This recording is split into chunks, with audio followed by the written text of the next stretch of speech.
부모들은 어느 시점이 되면 빈둥지 증후군을 앓는다고 합니다.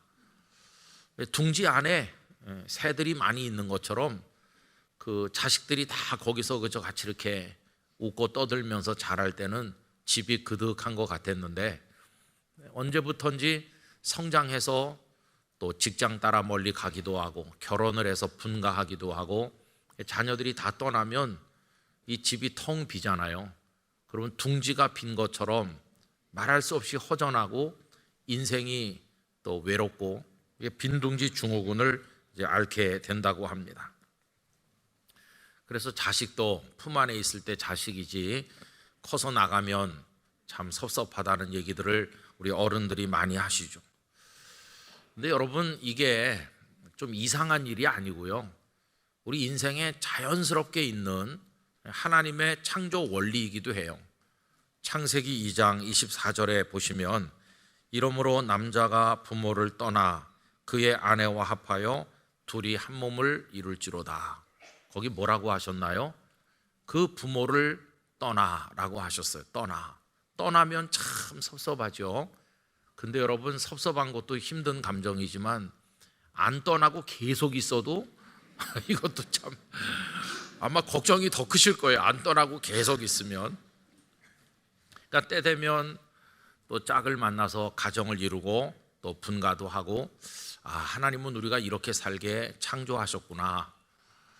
그렇다고 한다면 부모 세대들은요, 아이가 이렇게 아직 어린다 하더라도, 학생이고 그래도 언젠가는 떠날 거라는 걸 마음의 준비를 하고 떠나보낼 각오를 하고 좀 용기를 가질 필요가 있겠다, 그런 생각이 듭니다.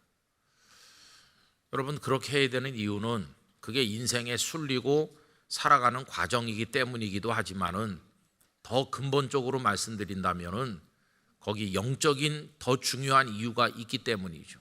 그건 뭐냐 하면, 내가 낳고 내가 사랑하고 키우는 내 자녀라 할지라도 내 자녀이기 이전에 하나님의 자녀이기 때문이에요. 내 자식이라고 우리가 그렇게 하지만, 내 새끼 하지만 더 기본적으로는 하나님의 자녀이기 때문이에요. 그러니까 내 품 안에만 끌어안고 있어가지고는 안 되고 하나님의 품으로 떠나보내는 그런 영적인 훈련도 필요하다는 겁니다.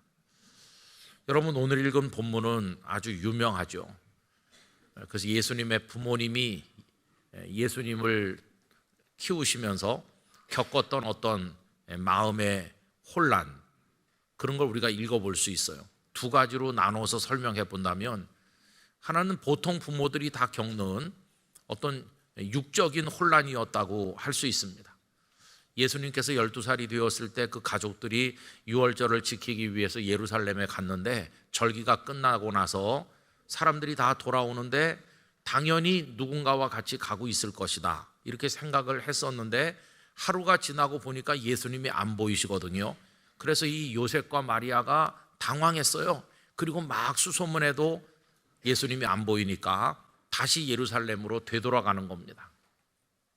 여러분, 그때 그 부모의 마음의 그 혼란은 아마 한두 번씩은 겪으셨을 거예요.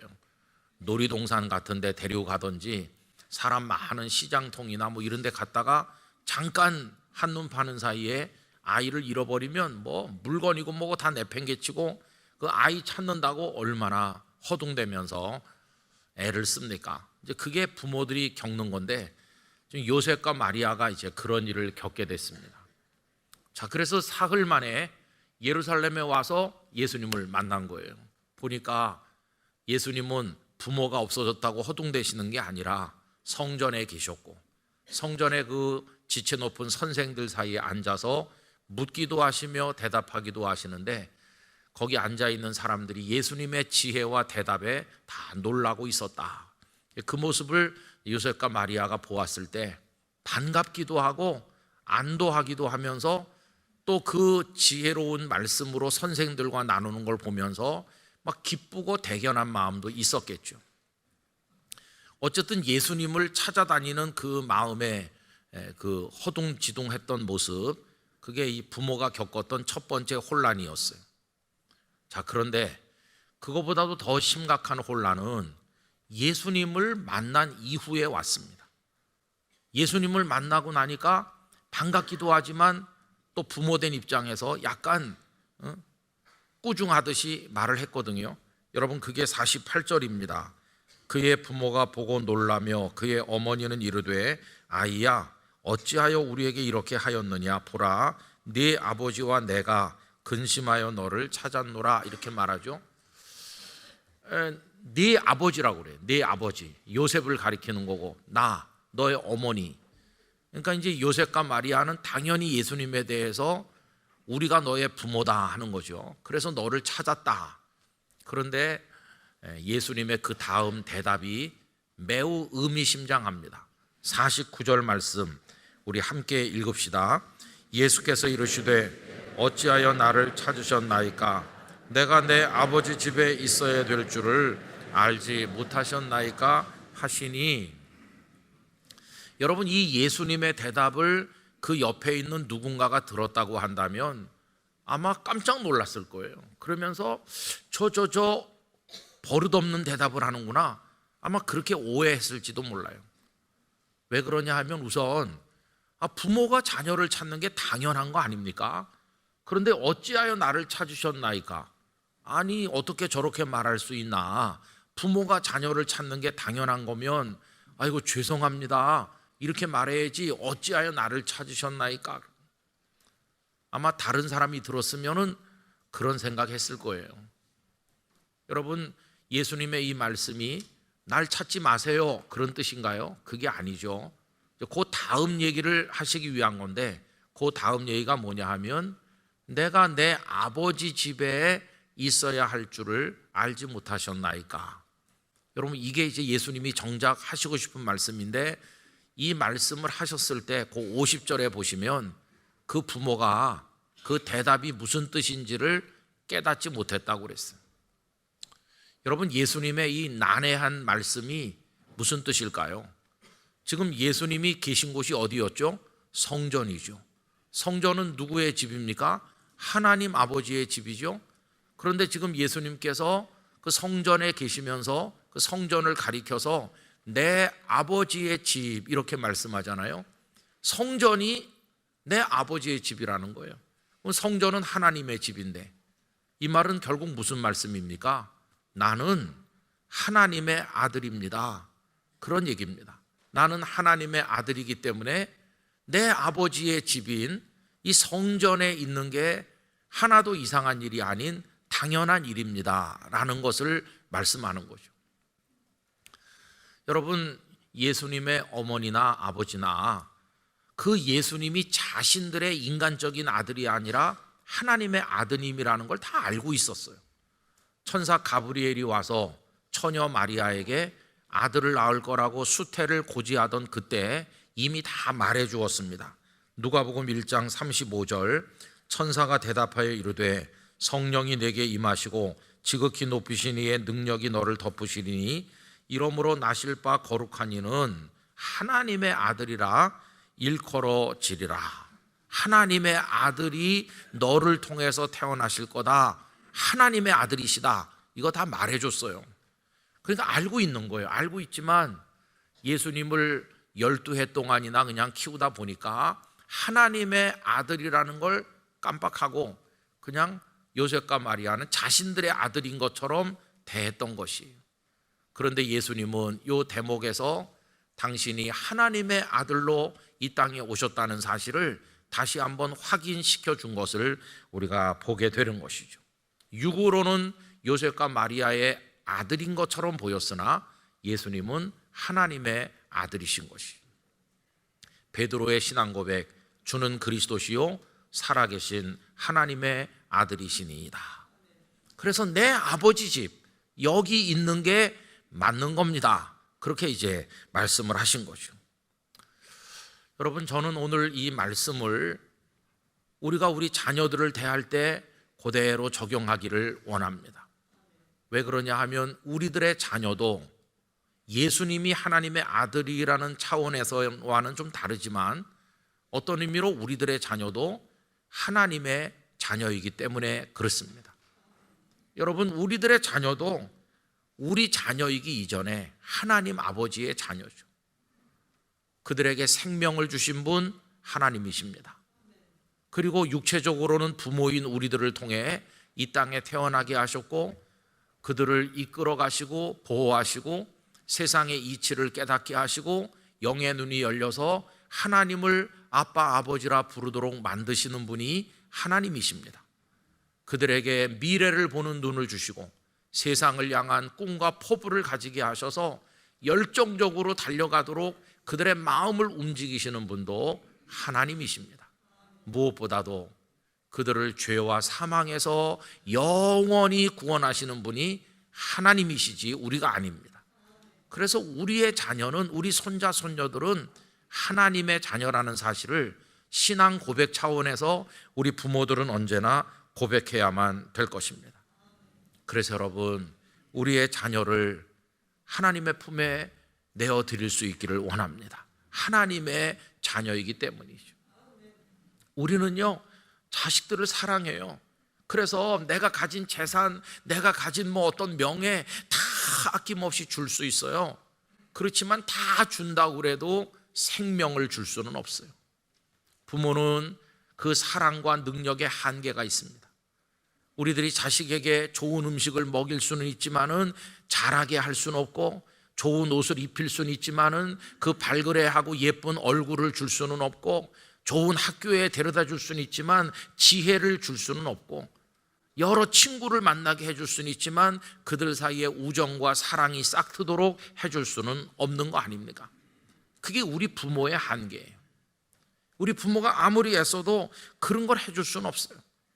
그리고 아까도 말씀드린 것처럼 결정적으로는 우리들의 자녀를 죄와 사망과 사탄의 손에서 건져 구원하여 영원한 생명의 나라로 이끄는 일을 우리는 100번 1000번 다시 태어나서 노력을 해도 할 수 없는 일이에요. 그건 오직 하나님만이 하시는 일이에요. 그렇다고 한다면 내 품 안에 끌어안고 누가 뭐래도 내 자식이야 이렇게 할 게 아니라 하나님의 자녀입니다, 이렇게 하나님의 호적에 등록을 시키시기를 바랍니다. 하나님의 자녀로 맡기시기를 바라는 것이, 이건 위대한 신앙 고백이에요. 하나님께서 당신의 자녀를 보잘것없는 나와 내 아내, 내 남편을 통해서 이 땅에 나게 하셨고 내 자녀이기 이전에 아버지의 자녀인 줄로 믿습니다. 이건 신앙 고백의 차원에서 우리 부모들이 해야 될 것입니다. 그래서 하나님의 호적에다 올리면 참 좋아요. 여러분, 하나님의 호적에 올리신 분 얘기를 해볼까요? 창세기 22장에 아브라함이 그분이에요. 어느 날 하나님께서 이삭, 그 네 사랑하는 100세 낳은 아들 그 이삭을 나한테 내놔라, 번제로 바쳐라. 아브라함은 아침에 일찍 일어나서 그 아들 데리고 모리아 산까지 사흘길이나 걸어서 갔죠. 그는 이삭을 죽여서 바치려고 했어요. 이건 하나님 앞에 내놓는 겁니다.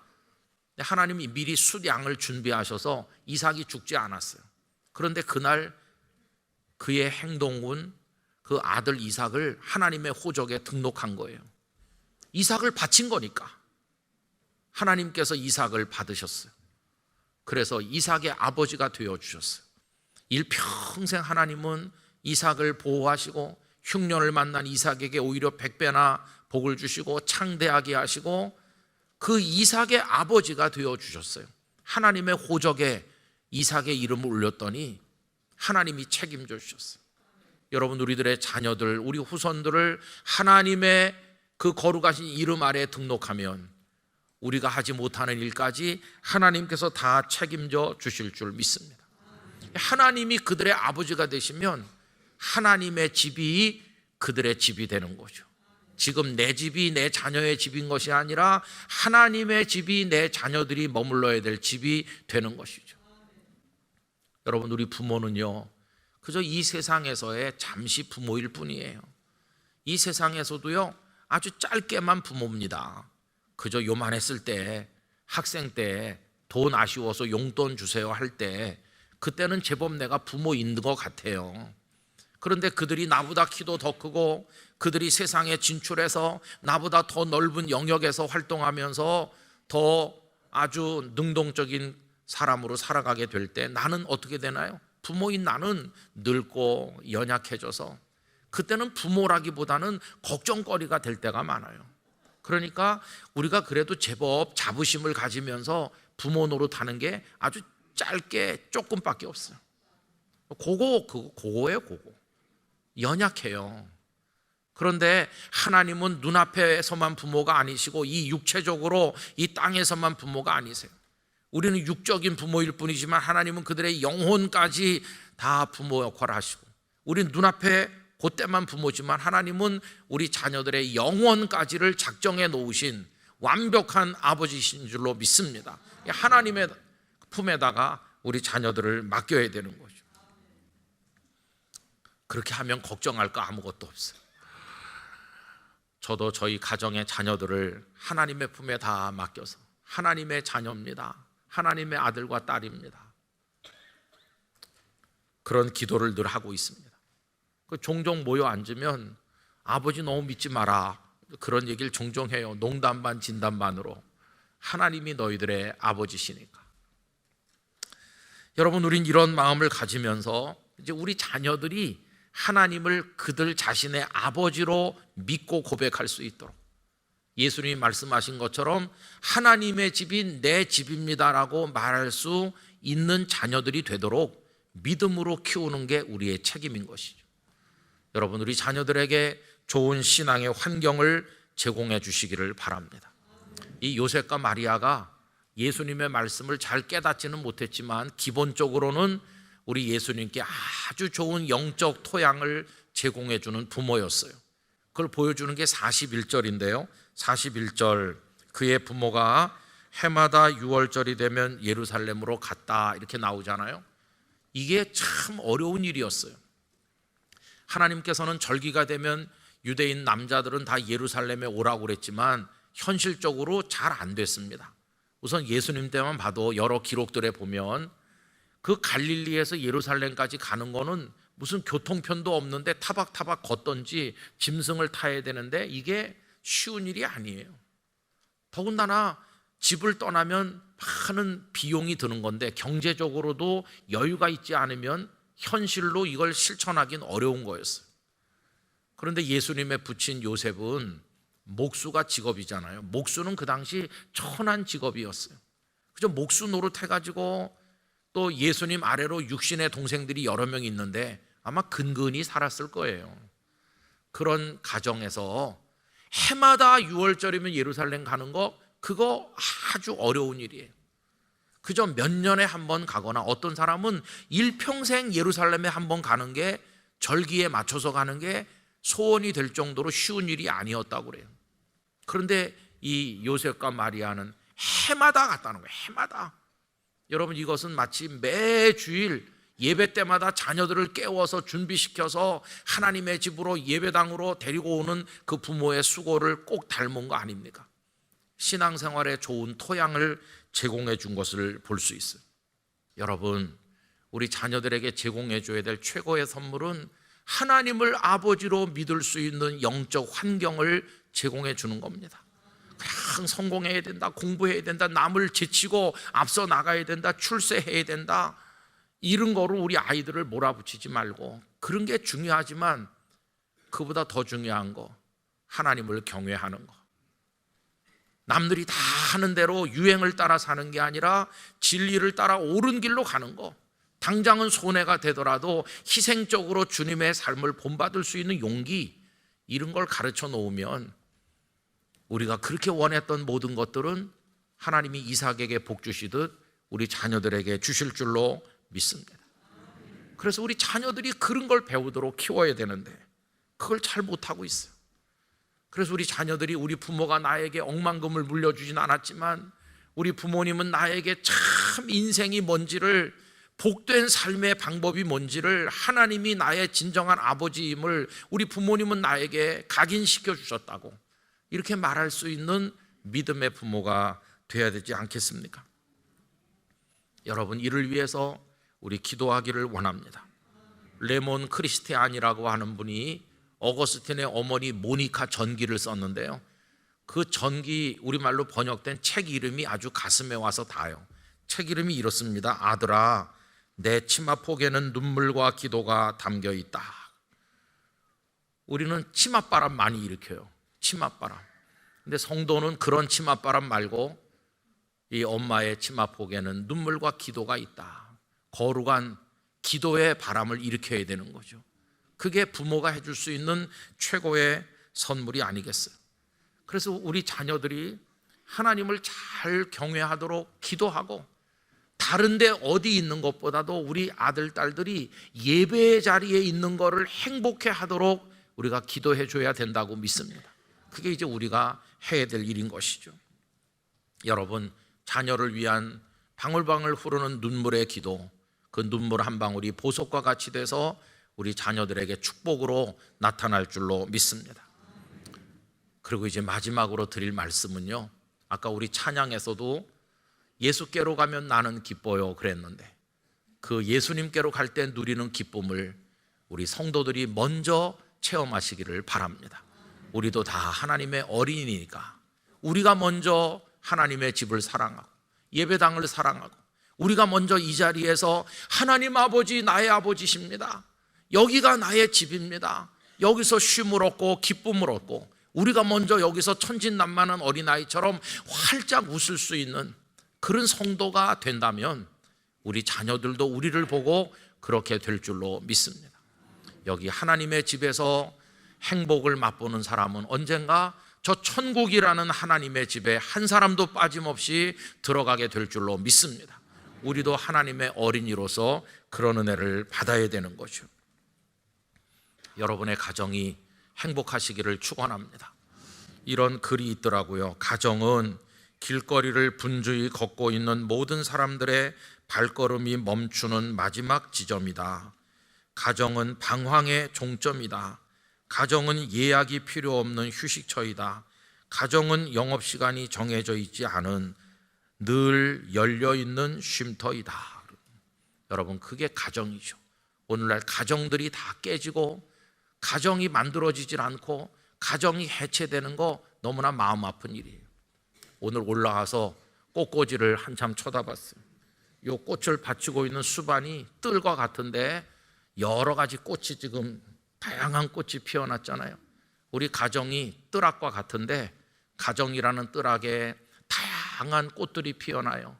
거기 사랑의 꽃도 피고, 또 거기 행복도, 거기 위로도, 격려도, 용서도, 뭐 여러 가지 꽃들이 성도들의 가정에 피어나시기를 바랍니다. 그 모든 것이 가장 우뚝 솟은 건 뭡니까? 가장 우뚝 솟은 건 사랑이죠. 사랑의 마음, 하트.